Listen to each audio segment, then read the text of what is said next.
네, 오늘 본문은 요한복음 6장 22절에서 31절입니다. 요한복음 6장 22절에서 31절까지입니다.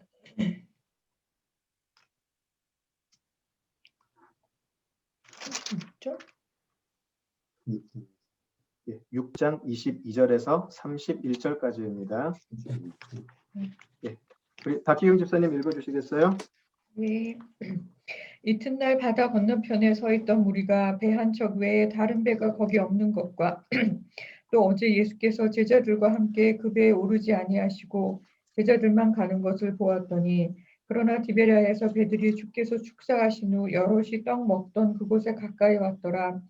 무리가 거기에 예수도 안 계시고 제자들도 없음을 보고 곧 배들을 타고 예수를 찾으러 가버나움으로 가서 바다 건너편에서 만나 랍비여 언제 여기 오셨나이까 하니, 예수께서 대답하여 이르시되 내가 진실로 진실로 너희에게 이르노니 너희가 나를 찾는 것은 표적을 본 까닭이 아니요 떡을 먹고 배부른 까닭이로다. 썩을 양식을 위하여 일하지 말고 영생하도록 있는 양식을 위하여 하라. 이 양식은 인자가 너희에게 주리니 인자는 아버지 하나님께서 인치신 자니라. 그들이 묻되 우리가 어떻게 하여야 하나님의 일을 하오리이까? 예수께서 대답하여 이르시되 하나님께서 보내신 이를 믿는 것이 하나님의 일이니라 하시니, 그들이 묻되 그러면 우리가 보고 당신을 믿도록 행하시는 표적이 무엇이니이까? 하시는 일이 무엇이니이까? 기록된 바 하늘에서 그들에게 떡을 주어 먹게 하였도다 함과 같이 우리 조상들은 광야에서 만나를 먹었나이다. 하실까요? 하나님 은혜를 감사합니다. 오늘도 귀한 예수님의 말씀을 우리들에게 허락하여 주심을 감사합니다.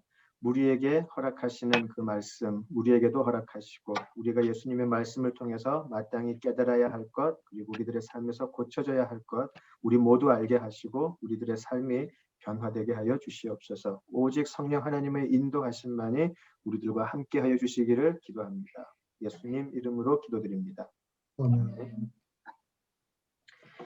예, 우리가 한 주 휴가 하기 전에 우리가 오병이어 사건, 그리고 예수님께서 물 위를 걸어 오셨던 사건을 우리가 보았죠.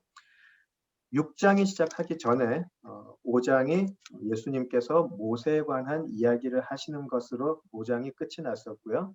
그리고 그 5장 바로 다음에 6월절이 마침 6월절의 기간이었다라고 하면서 오병이어의 사건이 기록되었던 것을 우리가 볼 수 있었습니다. 이 오병이어 6장의 사건, 오병이어와 물 위를 걸어 오셨던 사건은 요한에게 특별히 중요한 사건으로 기억이 되었던 것 같아요. 다른 공관복음도 언급한 사건인데 굳이 요한이 다시 기록한 이유는 공관복음이 알려주는 그 내용과는 또 다른 시각에서 해석을 할 필요가 있다라고 느끼지 않았을까 우리가 짐작을 해볼 수가 있죠. 물론 이 사건 자체가 너무나 중요했기 때문에 요한도 다시 한번 기록을 했겠지만, 또 하나는 공관복음에서 알려주는 내용과는 조금 다른 관점에서 우리가 해석을 할 수 있음을 알게 되었습니다. 자,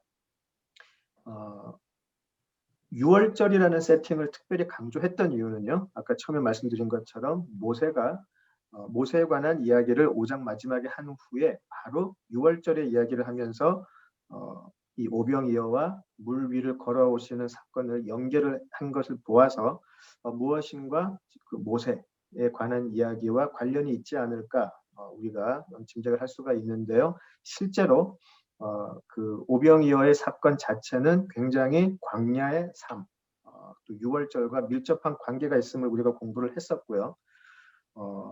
6월절, 또 모세, 광야 생활, 만나 이런 구약에서 만나는 이런 구속사에서 중요한 인물 또 사건들이 이제 6장 22절 이후로 보면서 예수님의 강화를 통해서 재해석이 되고 또 새로운 약속이 선포되는 것을 우리가 볼 수 있죠. 오늘 본문을 한번 보면서 모세, 6월절, 광야 생활 이런 것으로 대표되는 이 구약의 출애굽의 구속사와 어떤 관련이 있는지 한번 공부를 해보도록 하겠습니다. 자, 우리 22절을 볼까요?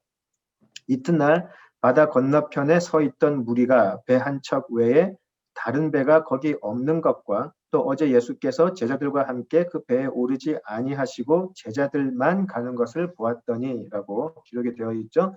그래서 아마 무리들은 분명히 그 전날에 배가 하나밖에 없었고요. 한 척밖에 없었고 제자들은 그 배를 타고 호수, 그 갈릴리 바다 건너편으로 가는 것을 보았고요.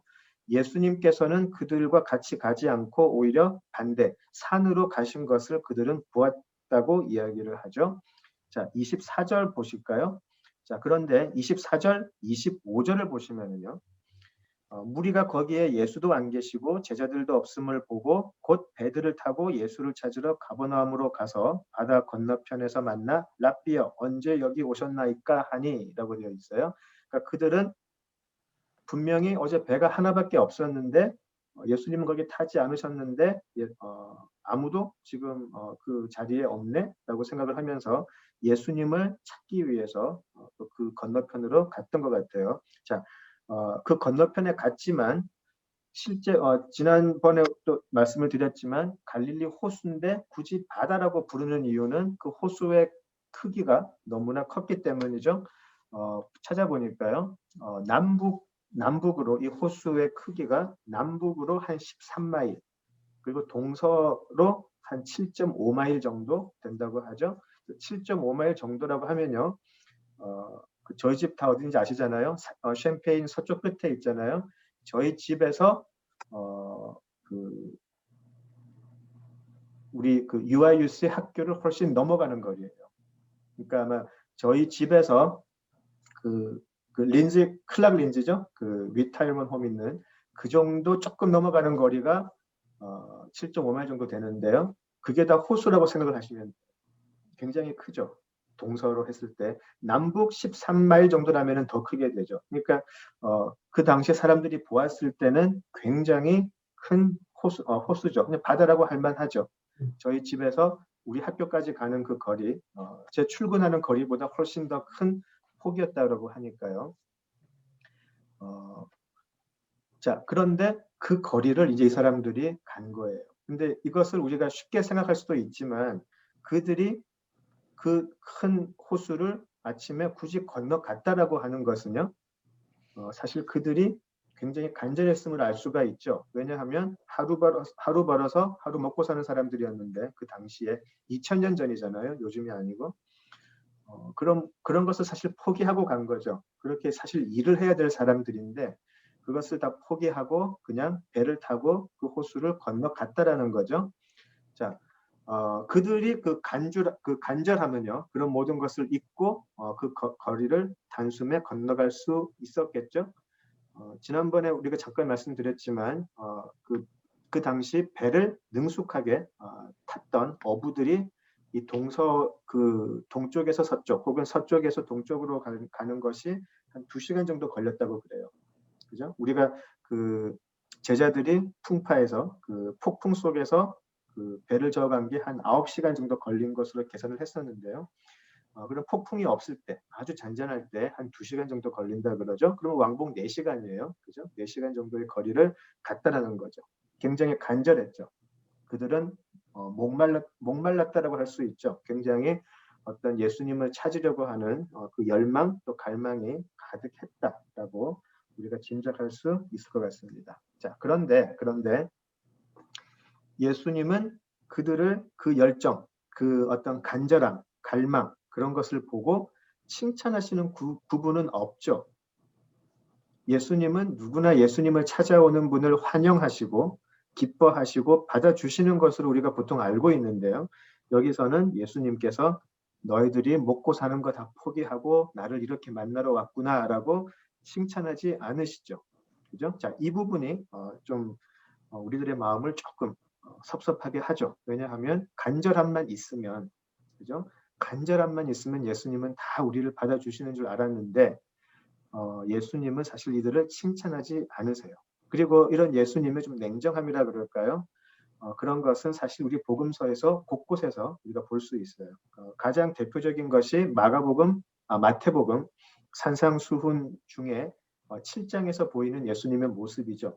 예수님의 이름으로 주여 주여 하면서 귀신까지 쫓았던 사람들, 예수님의 이름으로 온갖 이적을 행하고 온갖 좋은 일을 했던 사람들 앞에서 예수님은 너희들 참 수고했다, 잘했다라고 하지 않고 굉장히 섭섭한 이야기를 하세요. 기억나시죠? 마태복음 7장 21에서 23절을 보시면 I never knew you라는 말을 하세요. 내가 너희들을 애초부터 몰랐다라고 이야기하시죠. I never knew you. 그리고 depart from me. 나한테서 떠나가라라는 말씀을 하시죠. 예수님의 이름으로 정말 많은 사람들에게 선을 행하고 놀라운 일을 했는데도 불구하고 예수님은 I never knew you라는 말씀을 하시죠. 나는 너희들을 알지 못했다. 자, 그래서 단순한 열정, 단순한 열심 그런 것들이 예수님께서 무조건 기뻐하시지는 않는다라는 것을 알 수가 있어요. 단순히 열심만 하다가 사실 공동체를 깨는 것도 많이 봤고요. 오히려 우리의 열심에 오히려 하나님의 이름을 욕되게 하는 거 굉장히 많이 보죠. 우리도 그런 적이 있었고 또 실제로 지금도 많은 그런 일이 벌어지고 있음을 우리가 알 수 있습니다. 자, 25절을 보실까요? 바다 건너편에서 드디어 만났어요. 바다 건너편에서 만나서 랍비여 언제 여기 오셨나이까? 라고 이야기를 하죠. 자, 그들이 예수님을 랍비여라고 부르는 이 모습에서요. 우리는 그들이 아직도 오병이어 이적을 제대로 이해하지 못했음을 볼 수가 있죠. 그렇죠? 자, 랍비어라고 하는 이 호칭이 사실은 그 당시 이스라엘 사람들이 타인에게 줄 수 있는 굉장히 큰 존경의 호칭임을 우리가 알 수 있죠. 그래서 우리가 이 랍비어라고 부르시는 그 호칭 속에서 실제로 그들은 예수님을 굉장히 존경을 했고요. 그들이 줄 수 있는 어쩌면 최고의 찬사 중에 하나를 존경의 표시를 드렸을 수도 있다라고 볼 수 있는데 사실 예수님이 오병이어를 통해서 보여주시고자 했던 것은 랍비라는 말씀을 듣기 위했던 것은 아니죠. 그렇죠? 우리가 니고데모도 예수님의 많은 이적을 본 후에 예수님을 어떻게 부르는지 기억이 나시죠? 랍비어라고 부르죠. 니고데모도. 자, 사마리아 여인은 조금 더 나갔어요. 거기서 사마리아 여인은 예수님이 자신의 삶을 꿰뚫어 보시는 것을 보고 선지자라고 부르죠. 그렇죠? 자, 랍비 선지자 그렇게 불렀어요. 자, 어쩌면 오병이어의 이적을 제대로 이해하지 못하면 우리가 갈 수 있는 최고의 길이 바로 랍비 아니면 선지자 그 정도까지가 아닐까 싶습니다. 표적이 그들로 하여금 예수님을 어떻게 보는지 바꾸지 못함을 계속 우리가 확인하게 되는 것이죠. 자, 26절로 가볼까요? 26절을 보시면은요, 예수님께서 바로 말씀을 하시죠. 내가 진실로 너희에게 이르노니 너희가 나를 찾는 것은 표적을 본 까닭이 아니요 떡을 먹고 배부른 까닭이로다 라고 해서 분명히 무언가를 가르치는 표적을 보여줬는데 무엇을 가르치는지는 보지 못하고 그것을 가르치는 손가락만 본 너희들이다. 그 손가락만 보고 나를 찾아온 너희들이지라고 오히려 그들을 탓하시는 모습을 보게 됩니다. 사실 그들이 예수님을 찾아온 것은 예수님이 누구인가를 발견해서가 아니고요. 새롭게 깨달아서가 아니고 그들이 욕심을 채워줬기 때문에 왔다라는 것이죠. 그들의 세상에서의 욕망을 채워주었기 때문이다라고 말씀을 하시죠. 자, 그들에게는 먹고 사는 문제가 가장 중요했겠죠. 그렇죠? 지금 우리도 먹고 사는 문제가 가장 중요했지만 우리 그 역사를 통해서 바뀌지 않는 것이죠. 사람에게 가장 중요한 것은 먹고 사는 것인데 그때는 더 했겠죠. 자, 그들은 먹고 사는 문제가 가장 중요했는데 어쩌면 이 먹고 사는 문제를 해결해 줄 수 있는 사람을 찾았다라고 생각을 했던 것 같아요. 그죠? 그래서 그들은 랍비어라고 부르기도 했고 또 종교적으로 선지자라고 생각을 하기도 했고 더 나아가서 정치적으로 왕으로 세우고자 하였죠. 그죠? 세상적이고 현실적으로는 최고로 인정받는 자리로 예수님을 모시고 싶어 했던 것이죠. 자, 영적인 표적인데요. 영적인 표적을 예수님께서 보여주셨는데 그것을 지나치게 세상적으로 해석을 하고요. 세상적인 조치를 취하고 싶어졌던 것이죠. 이것이 다 틀렸다는 것은 아니지만 그들은 그것 세상적인 것밖에 몰랐다라는 것이죠. 저를 포함해서 현대 교인들이 쉽게 빠지고 있는 부분이기도 하죠. 예수님께서 보여주시는 성령께서 보여주시는 영적인 의미를 깨닫지 못하고 그것을 이용해서 우리 세상적인 욕심을 채우는 것으로 바꿔버리더라는 것이죠. 성령을 통해서 하나님께서 드러내시는 것이 무엇일까? 가만 생각을 해보면은요. 예수 그리스도시죠. 예수 그리스도가 누구이시며 그 예수 그리스도를 통해서 하나님의 사랑을 나타내시고 또 우리의 삶의 침범에 들어오시는 하나님 나라 그런 것들인데요. 우리는 성령을 통해서 그런 것들을 보지 못하고 어떻게 세상에서 나의 소원이 성취가 될 수 있을까? 그것을 추구하게 된다라는 것이죠. 영적인 것을 현실적으로 해석하는 것이 굉장히 위험하다는 것은 이제 우리 모두가 잘 알고 있습니다. 또 사탄이 예수님을 유혹할 때 광야에서의 그 시험 때 사용했던 것이 바로 영적인 것을 육체적인 것으로 영적인 것을 현실적으로 해석하게 만들어 버리는 것이었죠. 광야에서의 유혹이 바로 그런 것이었죠. 하나님께서 약속하신 영적인 약속을 현실적으로만 해석하게 하는 것. 그것이 사탄이 예수님을 시험할 때 썼던 방법이라는 것을 우리가 꼭 기억을 해야 될 것 같습니다. 우리가 이 시험에서 자유롭지 않죠. 우리는 매번 실패하죠. 매번 영적인 약속을 우리 육신의 욕심을 위해서 해석하고 채우려고 하죠. 그리고 도저히 우리는 그것을 이길 수 없다는 것도 우리가 알고 있죠. 그죠? 그래서 이 시험을 우리를 대표해서 이기신 예수님을 붙들어야 할 이유가 또 여기 있다는 것입니다. 26절에서부터요. 이제 예수님은 오병이어 이적을 바탕으로 해서 그것을 근거로 해서 이제 긴 강화 설교를 시작을 하시죠. 자, 그런데요. 이제 오병이어 이적을 가지고 예수님이 설교를 하시고 예수님이 강화를 하실 때 우리가 쉽게 생각할 수 있는 것은 그 오병이어의 이적이 얼마나 위대한 것인가가 되겠죠. 사실은 예수님에게는 보리떡 5개와 생선 2를 5천 명 이상의 사람을 먹일 수 있는 힘이 있다. 그런 능력이 있다. 그것을 보여주기 위한 설교가 될 것 같은데요. 이제 26절 이후에 예수님의 강화를 이렇게 보시면은요. 예수님의 사실 설교 내용은 거기 기대라 그럴까요? 그 추측과는 굉장히 다르죠. 실제 예수님께서 하시고자 하시는 말씀은 내가 너희들에게 진짜로 주려고 했던 것은 오히려 오병이어가 아니었다라고 이야기를 하세요. 여기서 이제 충격이 시작이 되는 거죠.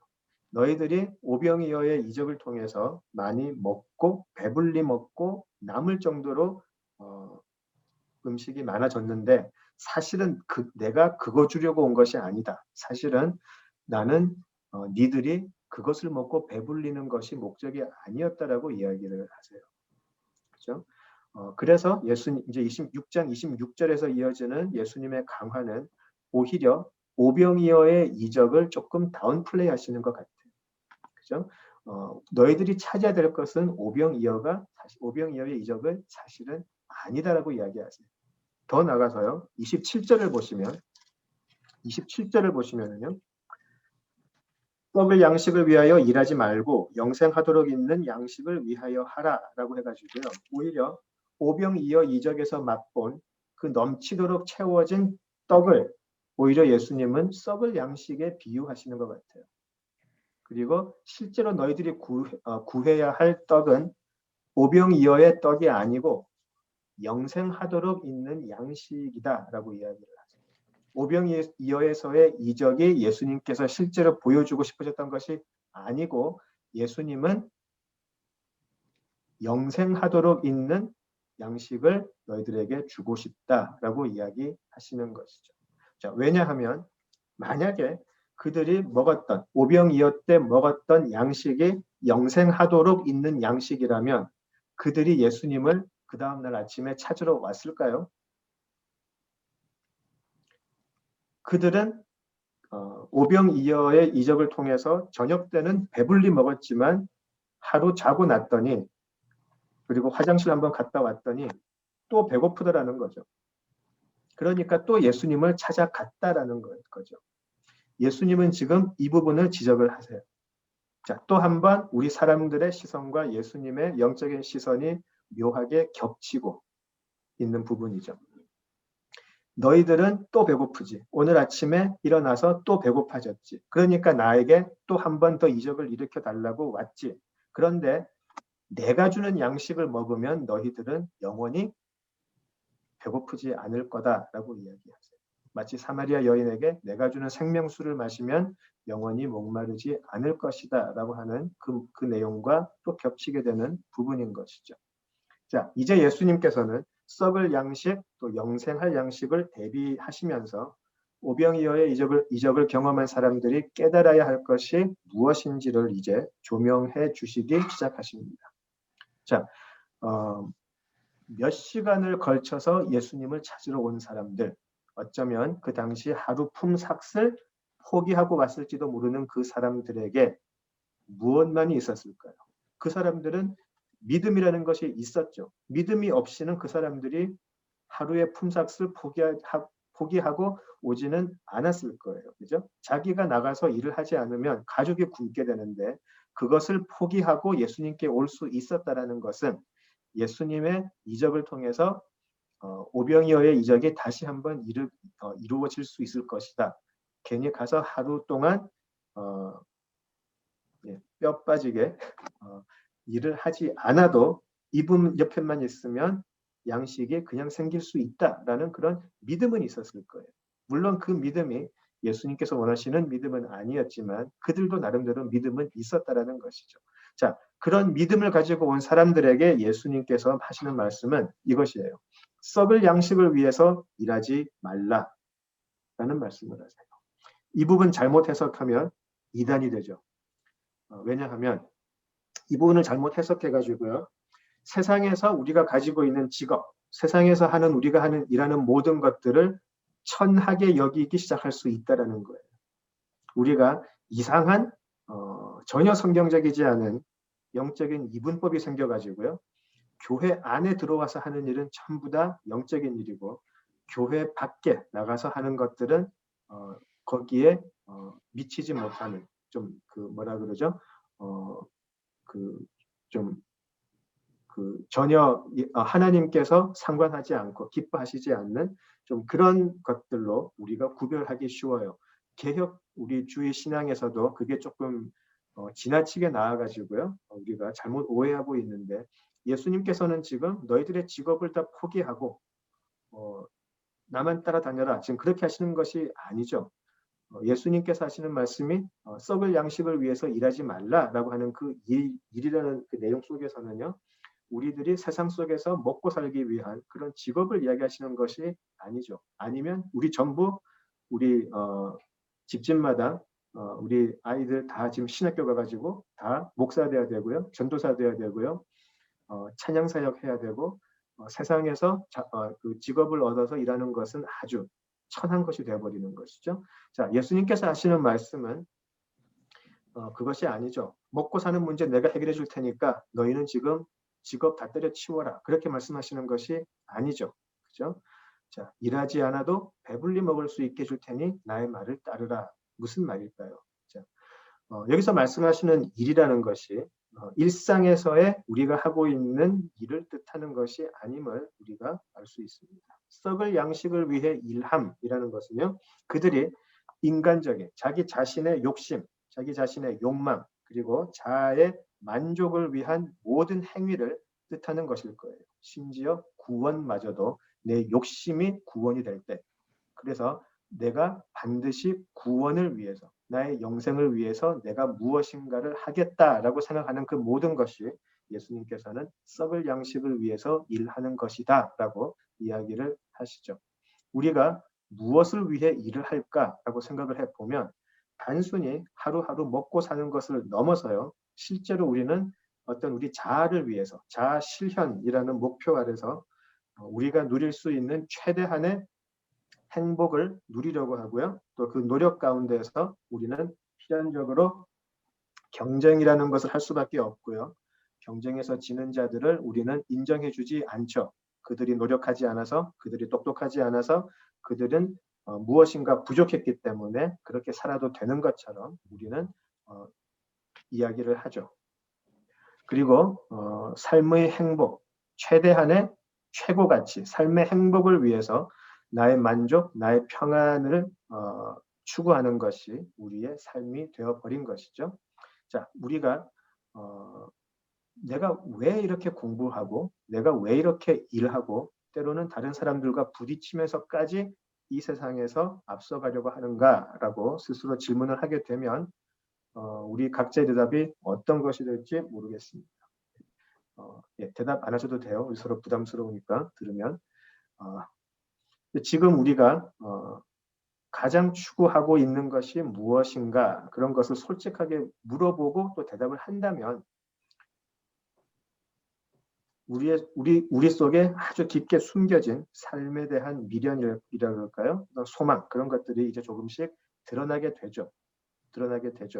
성령이 오시면 예수님께서 오시고 성령께서 오시면 그런 우리 마음속에 심령 깊은 곳에 때로는 우리조차도 알지 못했던 그런 우리 심령 깊이 숨겨져 있는 우리 자아, 우리 스스로의 어떤 그 자존심, 욕심 이런 것들이 이제 폭로되기 시작한다라고 우리가 배우죠. 성경을 통해서. 그래서 예수님께서는 자꾸만 십자가를 지라 나와 함께 십자가에서 죽자라고 이야기하시는 게 그 우리의 자아라는 것을 십자가에 못 박지 않으면 우리에게는 구원이 없기 때문이라 할 수 있겠습니다.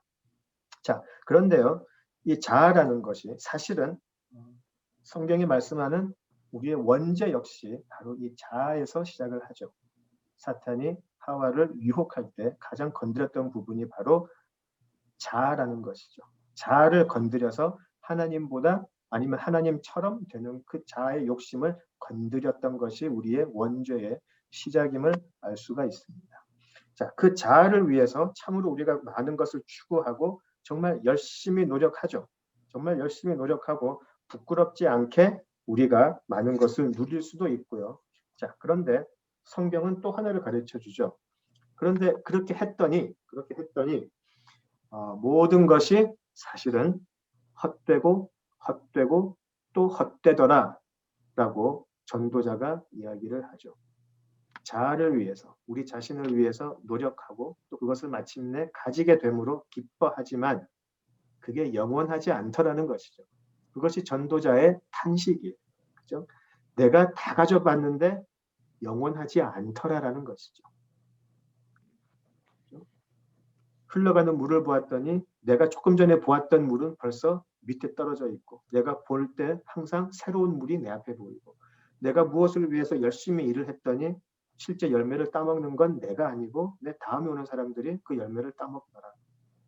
세상에서 영원한 것이 없다. 세상에서 영원한 것이 없으니까 내 기쁨도 영원하지 않고 내 자아의 만족도 영원하지 않고 모든 것이 순간이고 모든 것이 헛되다. 그렇게 전도자가 슬퍼하고 낙담하게 되죠. 그렇죠? 자, 그런데 그 전도자의 낙담에 대해서 이제 예수님께서는 썩을 양식에 반대되는 영생하도록 있는 양식을 말씀하세요. 그것을 27절에서 이야기하시는 것이죠. 27절에서 보시는 대로 전도자가 전도서에서 절망하였던 그 순간의 만족을 위한 양식, 오병이어가 행해졌을 때 한 끼의 만족, 그 양식이 아닌 영생하도록 있는 양식이 분명히 있다라는 것이죠. 우리 역사 속에서 얼마나 많은 사람들이 이것을 찾아 헤맸었어요? 그런데 없더라라는 것이죠. 그런데 예수님께서는 그런데 있다라고 이야기하세요. 영생하도록 있는 양식이 있다. 그리고 너희들은 그것을 추구해야 한다. 전도자가 추구했던 순간과 찰나에 그칠 수밖에 없는 그런 만족을 위해서 너희들의 인생을 바치지 말고 영생하도록 있는 양식, 전도자의 탄식이 이제는 필요 없는, 이젠 전도자가 기뻐하고 만족할 수 있는 영생하도록 있는 양식을 위해서 너희들의 삶을 바치라라는 것이죠. 그런데 한 가지 조건이 있어요. 그 영생하도록 있는 양식이 어디에 있나라고 하면 바로 27절에서 보시듯이 예수님은 그 영생하도록 있는 양식은 인자가 주는 것이다 라고 이야기하세요. 그리고 그 인자는 어떤 분인가요? 하나님께서 인치신 자다라고 하세요. 다시 말해서 하나님께서 보증하시는 사람이다 라는 것이죠. 하나님이 보증하는 사람, 그 인자만이 영생하도록 있는 양식을 줄 수 있다라고 이야기를 하세요. 사도 요한은요, 우리 요한복음 이제 6장까지 오면서 우리가 인자에 대해서 이야기를 하는 것을 자주 보아왔어요. 1장 51절에서 우리가 많은 시간을 좀 두면서 보았던 부분인데 1장 51절을 보시면 예수님께서 나다나엘에게 그런 말씀을 하시죠. 자, 이제 하늘이 열리고 하나님의 사자들이 어디 위에요? 인자 위에 오르락 내리락 하는 것을 보리라라고 이야기를 하세요. 자, 그러면서 이제 예수님의 본격적인 사역을 기록을 하죠. 사도 요한이. 자, 인자 위에 오르락 내리락 하는 것을 보리라 그러면서 이제 가나의 혼인 잔치가 시작이 됐고요. 또 니고데모와의 대화 속에서 3장 13절을 보시면은 인자가 하늘에서 내려오고 또 하늘로 올라간 유일한 자라고 이야기를 하시죠. 그렇죠? 자, 그런데 그 인자가 하늘에서 내려오고 또 올라간 유일한 분이신 그 인자가 들리워질 때 그 인자를 믿는 자들은 영생을 얻게 된다라고 이미 이야기를 하셨어요. 그렇죠? 영생을 주는 양식, 그 영생을 주는 양식을 줄 수 있는 유일한 분인 인자, 그 인자를 믿는 사람들에게 영생이 주어진다라고 이미 3장에서 이야기를 하셨어요. 예수님은. 그렇죠? 바로 그 인자는 하나님께서 인치신 분, 즉 보증한 분이 되셔서 하나님을 완벽하게 대행하시는 분인 것이죠. 그래서 예수님이 주시는 영생하도록 먹는 양식을 먹은 자는 바로 하나님께서 주시는 양식을 먹은 자와 같은 사람이 되는 것이죠. 예수님의 구원이 바로 하나님의 구원이시기 때문입니다. 전도자가 찾지 못해서 그 놀라운 부귀 또 영광을 누리고도 낙담했던 바로 그 영생의 양식을 바로 인자가 주신다라는 것이죠. 그것을 구하라라고 이야기를 하세요. 자, 근데 거기에 대한 대답을 한번 볼까요? 우리 무리들의 대답. 자, 그렇게 말씀을 하시니까 28절에서 이렇게 대답을 하죠. 무리가 예수님의 말씀을 제대로 알아들었다면요. 27절의 말씀에 어떻게 대답을 할까요? 제대로 알아들었다면 바로 처음으로 나오는 질문이 이렇게 돼야 되겠죠. 그 인자가 누구입니까? 라는 질문을 해야 되겠죠. 지금 어디 계십니까? 아니면 조금 더 높게 해줘가지고 인자가 당신입니까? 라고 물어봐야 되겠죠. 그렇죠? 자, 그런데 그들의 28절의 대답은 달라요. 우리가 어떻게 하면 하나님의 일을 하겠습니까? 라고 또 이야기를 해요. 여전히 그들은 옛 틀에서 생각의 틀에서 벗어나지를 못하고 있죠. 그렇죠? 그들이 지금 듣고 있는 인자라는 것은 어쩌면 실체가 없는 개념일 수도 있고요. 억지로 예수님을 인자로 연결하는 것을 거부하는 모습도 보이게 되죠. 바로 알아들었을 텐데 그러지 못하죠. 그러니까 예수님은 일단 인자가 아니다라고 하고 그럼 우리가 무엇을 해야 되겠습니까? 하나님의 일을 해야 되겠습니까? 라고 하는 것이죠. 아까 우리가 이야기했던 마태복음 7장에서 그 선지자라는 그 선지자 노릇을 하면서 예수님의 이름으로 또 주님의 이름으로 귀신을 내어 쫓았던 사람들은 나는 하나님의 일을 하고 있다. 추호의 의심도 없었겠죠. 나는 하나님의 일을 하고 있다. 그래서 나에게는 영생이 있다라고 믿었을 거예요. 그렇죠? 그런데 막상 그들은 예수님을 믿는 사람들이 아니었고 예수님도 그들을 모른다라고 하셨죠. 그렇죠? 자, 하나님의 일이 무엇일까? 그들은 사실 영생이라는 것과 또 그들이 이 세상에서 먹을 수 있는 양식, 자신들이 가질 수 있는 것에 현혹된 상태에 있다라고도 할 수 있을 것 같아요. 그래서 어떻게 하면 오병이어이적에서 맛보았던 그런 음식을 평생 한 끼가 아니고 평생 맛볼 수 있을까? 거기에만 몰두돼 있던 것 같아요. 그렇죠? 자, 하나님을 믿는다. 그러니까 나는 세상에서의 많은 떡을 찾아 헤맨다라는 것이 많은 현대 교인들의 모습일 수 있다라는 것이죠. 그리고 그것은 비단 현대 교인뿐만이 아니고 예수님 시대에도 있었다라는 것을 우리가 볼 수 있습니다. 어떻게 알죠? 교회는 커야 하고 화려해야 하고 고급이어야 하고 힘이 있어야 되고요. 세상에서도 떵떵거리고 사는 것이 교회이어야 한다라는 그런 잘못된 생각을 가지고 있는 것이죠. 보이지 않는 하나님, 보이지 않는 예수님은 굉장히 실체적이지 않게 느껴져요. 그리고 그들은 세상에서 떵떵거리고 남들에게 남들보다 더 크고 화려한 모습을 자랑하는 모습으로 변해 가더라는 것이죠. 현대 교회뿐만이 아니고 우리 교회 역사를 보면은요, 기독교가 국교로 인정된 이후에 가장 먼저 시작됐던 것이 교회 건물 확장들이었죠. 그리고 사제들의 거의 독단적인 그 힘의 그 권력의 증가라고 할까요? 그 권력의 그 커져가는 권력 그런 것이었죠. 그렇죠? 자, 그런 것에 영생하도록 있는 양식이 없다라고 예수님께서는 지금 분명히 말씀을 하십니다. 왜냐하면 보이는 것은 전도자가 그렇게 탄식했던 것과 같이 보이는 것은 영원하지 않는 썩는 것이기 때문이죠. 예수님께서는 지금 썩을 것, 쇠퇴할 것을 주겠다라고 하시는 것이 아니죠. 그렇죠?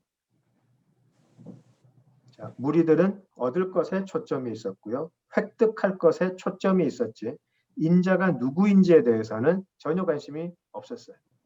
그것이 예수여도 좋고 그것이 세례 요한이어도 좋고 그들은 그게 누구였든지 간에 그들을 통해서 자신들이 먹고 편하게 살 수 있다면 만족이었었어요.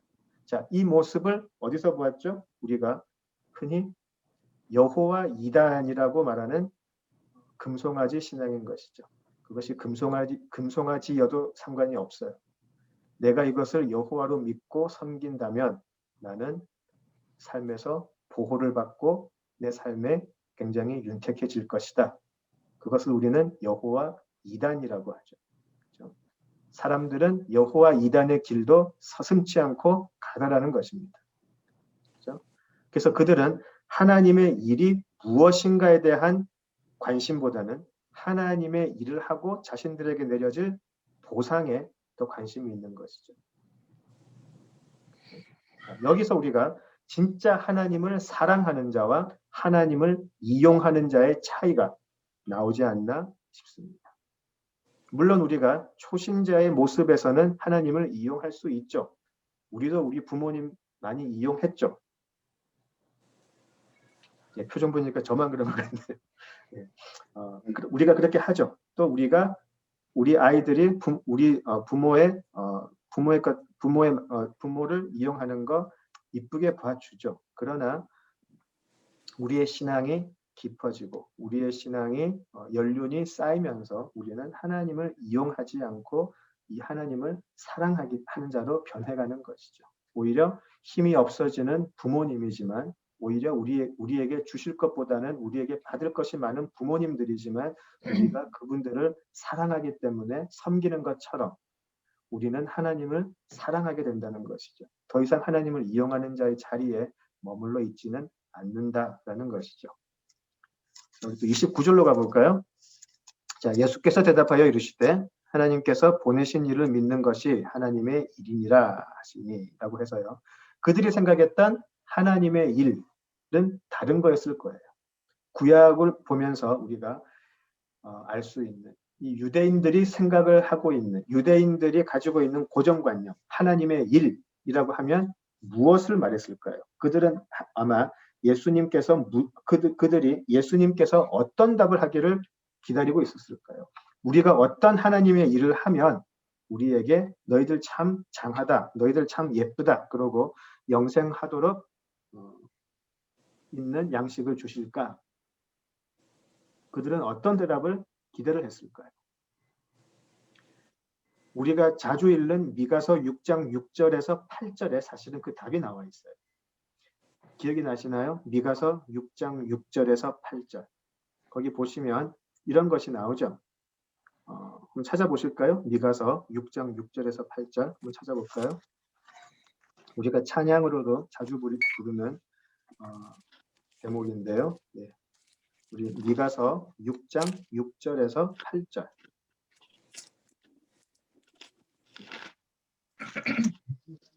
같이 볼까요? 예. 6장 6절에서 8절. 예, 우리 남궁훈 자매 읽어주세요. 네. 내가 무엇을 가지고 여호와 앞에 나아가며 높으신 하나님께 경배할까? 내가 번제물로 1년 된 송아지를 가지고 그 앞에 나아갈까? 여호와께서 천천의 수량이나 만만의 강물 같은 기름을 기뻐하실까? 내 허물을 위하여 내 맏아들을 내 영혼의 죄로 말미암아 내 몸의 열매를 드릴까? 사람아, 주께서 선한 것이 무엇임을 내게 보이셨나니 여호와께서 내게 구하시는 것은 오직 정의를 행하며 인자를 사랑하며 겸손하게 내 하나님과 함께 행하는 것이 아니냐. 아멘. 예. 사실 이 짧은 세 절만 보아서도요. 사실 우리는 하나님의 일이 무엇이고 하나님께서 진짜 우리에게 바라시는 것이 무엇인지를 알 수 있죠. 그러나 이 미가 선지자를 통해서 주신 말씀을 이스라엘 민족은 도통 깨닫지 못했던 것이죠. 지금도 이 무리들이 예수님께 하나님의 일을 우리가 어떻게 하면 되겠습니까? 어떻게 하나님의 일을 하겠습니까? 라고 물어보았을 때는 아마 미가서 6장 6절 7절의 마음으로 했을 거예요. 우리가 천천의 수량을 바칠까요? 아니면 우리가 강물같이 많은 기름을 우리가 드릴까요? 아니면 우리 애를 바칠까요? 말씀만 하세요. 아마 그런 마음이었을 것 같아요. 우리가 무엇을 바치면 더 큰 영생의 양식으로 우리에게 주시겠습니까? 라고 했겠죠. 그런데 예수님께서 아마 정말 천천의 수량을 바쳐라 하면은 바쳤을 수도 있을 것 같아요. 영생을 준다니까. 평생에 먹고 살 수 있는 양식을 준다니까 어쩌면 할 수 있었겠죠. 그리고 이 사람들은 제사에 굉장히 길들여져 있는 사람들이고요. 무엇인가를 바치는 것이 낯설지 않은 사람들이었을 거예요. 예수님께서 네 아들을 바쳐라. 네 아들을 바쳐라. 그리고 강물같이 잴 수 없는 큰 양의 기름을 그 위에 부어라 라고 했으면 그랬을 수도 있겠다라는 생각이 들어요. 자, 그러나 우리도 마찬가지가 아닐까 싶어요. 현대를 살아가는 우리들도요. 하나님으로부터 원하는 것 받아내려고 얼마나 믿음이라는 이름으로 바치고 있고 또 강요하고 있고 그렇게 해서 획득하려고 하는지 돌아볼 필요가 있죠. 오병이어의 이적을 잘못 해석해가지고요. 지금 예수님께서 말씀하시는 건 내가 너희들한테 오병이어 이적 계속 행하려고 온 것이 아니다라고 이야기하시는데도요. 우리는 여전히 오병이어의 이적을 만들어 달라고 하나님께 우기고 있죠. 헌신을 요구하고 헌금을 강요하고 그죠? 그런데 지금 예수님의 설교를 통해서는 예수님은 오병이어의 이적의 의미는 그게 아니다라고 지금 강하게 이야기를 하시는 것이죠. 오직 하나님의 일은 29절 예수께서 대답하여 이르시되 하나님께서 보내신 일을 믿는 것이 하나님의 일이다라고 이야기를 하세요. 자, 이 부분에 대해서는 우리가 다음 주에 조금 더 하도록 하고요. 계속 30절로 가볼게요. 그들이 묻되 우리가 보고 당신을 믿도록 행하시는 표적이 무엇이니까 하시는 일이 무엇이니까 라고 이야기를 하세요. 그렇죠? 자, 30절의 이 대답을 보면은요. 조금 우리가 추측할 수 있는 것은 무엇이냐면 이미 예수님께서 인자라는 말씀을 하셨을 때 예수님께서 인자를 본인을 뜻하는 것이다라는 것을 이 사람들이 알고 있었다라는 것을 알 수가 있어요. 왜냐하면 30절의 이 대답이 우리가 보고 당신을 믿도록 행하는 표적이 무엇입니까? 우리가 당신을 믿게 하는 것이 무엇입니까? 라고 물어보잖아요. 지금 예수님은 본인이 인자라고 말씀을 안 하셨거든요. 근데 무리들은 그렇게 대답을 해요, 지금. 그죠? 그래서 지금 이 무리들은 사실은 예수님이 본인을 지칭하는 것인지를 알았음에도 불구하고 그것을 인정할 수가 없었기 때문에 먼저 우리가 어떻게 하나님 일을 할까요? 라고 물어보았던 것이죠. 그죠? 그들은 인정할 수가 없었어요. 지금 예수님이 하나님께서 보내신 자, 그리고 하나님의 보증을 받은 자, 인침을 받은 자라는 것을 우리는 인정하지 못하겠다라는 것이죠.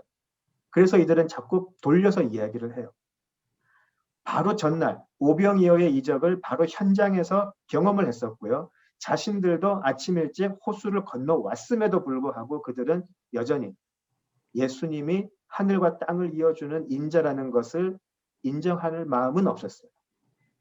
그들의 하루의 품삯을 포기할 정도의 믿음은 있었지만 이 사람이 하나님의 인치심을 받은 자라는 것을 인정할 마음은 없었다라는 것이죠.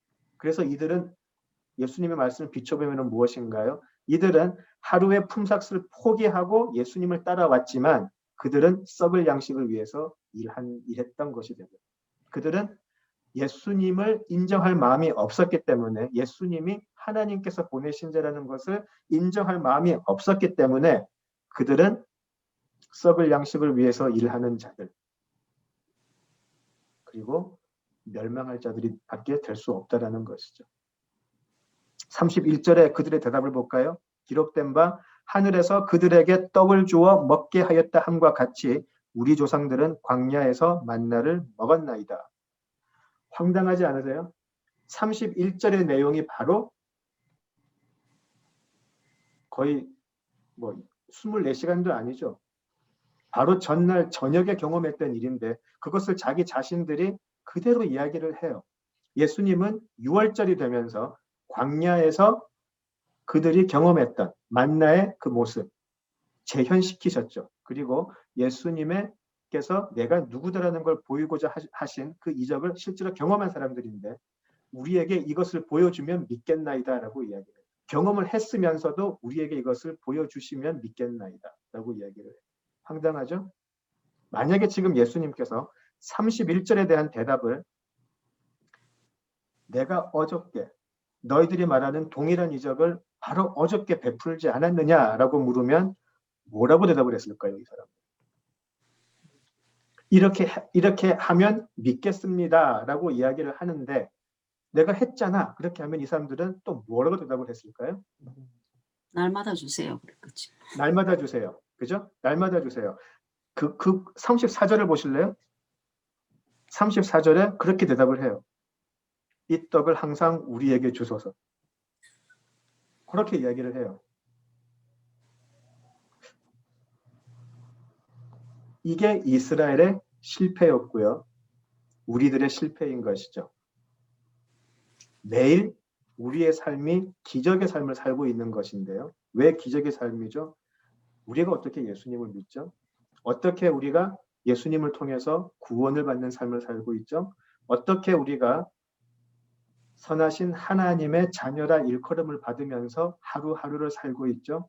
이게 기적의 삶인데요. 오병이어의 이적보다 훨씬 더 가치 있고 뛰어난 기적의 삶을 매일매일 살고 있는데도 불구하고 우리는 하나님을 의심하고 배신하는 삶을 산다는 것이죠. 그것이 출애굽의 삶이었고요. 우리가 지금 살아갈 수 있는 삶이라는 것이죠. 예수님이 하나님께서 보내신 하나님의 인치심을 받은 자, 인자이시다라는 것을 제대로 믿지 않으면 우리는 수천 년 전에 있었던 출애굽 광야 생활을 계속 되풀이할 수밖에 없다라는 것이죠.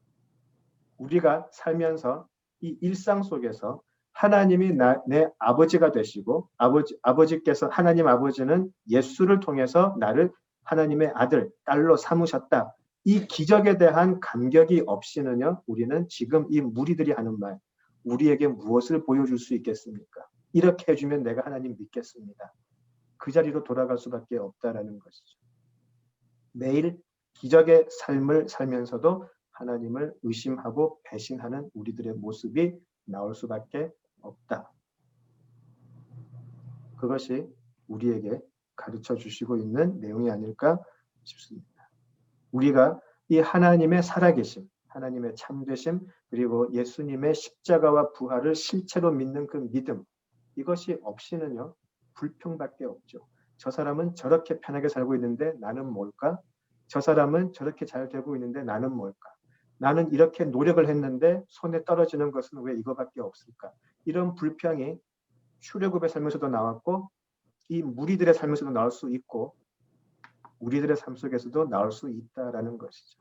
우리들이 기도해야 될 것은 우리들의 영의 눈이 열려서 우리가 믿고 있는 하나님이 어떤 하나님이며 우리에게 허락하신 예수님이 어떤 분이시며 지금 예수님이 우리와 어떻게 동행하고 계시는가, 그것을 온전히 깨닫는 것이죠. 그것이 우리가 할 수 있는 하나님의 일이고요. 그 하나님의 일을 통해서 우리는 영생하도록 있는 양식을 받을 수 있다라는 것입니다. 예, 우리 오늘 여기까지 하고요. 예, 우리 다음 주에 예수님의 계속되는 강화, 예수님의 설교를 공부해 보도록 하겠습니다. 같이 기도하실까요?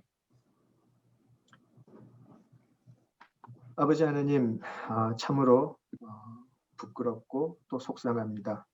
우리들의 믿음이 너무나 약하고 연약하여서 하나님께서 주시는 일상에서의 그 놀라운 구원의 기쁨은 뒤로 한 채 늘 하나님을 의심하고 한숨 쉬는 우리들의 모습이 아니었는지 뒤돌아보게 됩니다. 아버지 하나님, 오병이어보다 더 위대한 우리들을 죽은 자 가운데서 살리시고 부활시키신 하나님의 그 기적의 삶을 우리 모두 매일매일 매 순간순간 살게 하시고 그 예수님을 늘 감사하며 예수님의 인도하심을 기쁘게 따라가는 우리 모두 되게 하여 주시옵소서. 예수님 이름으로 기도드립니다. 네.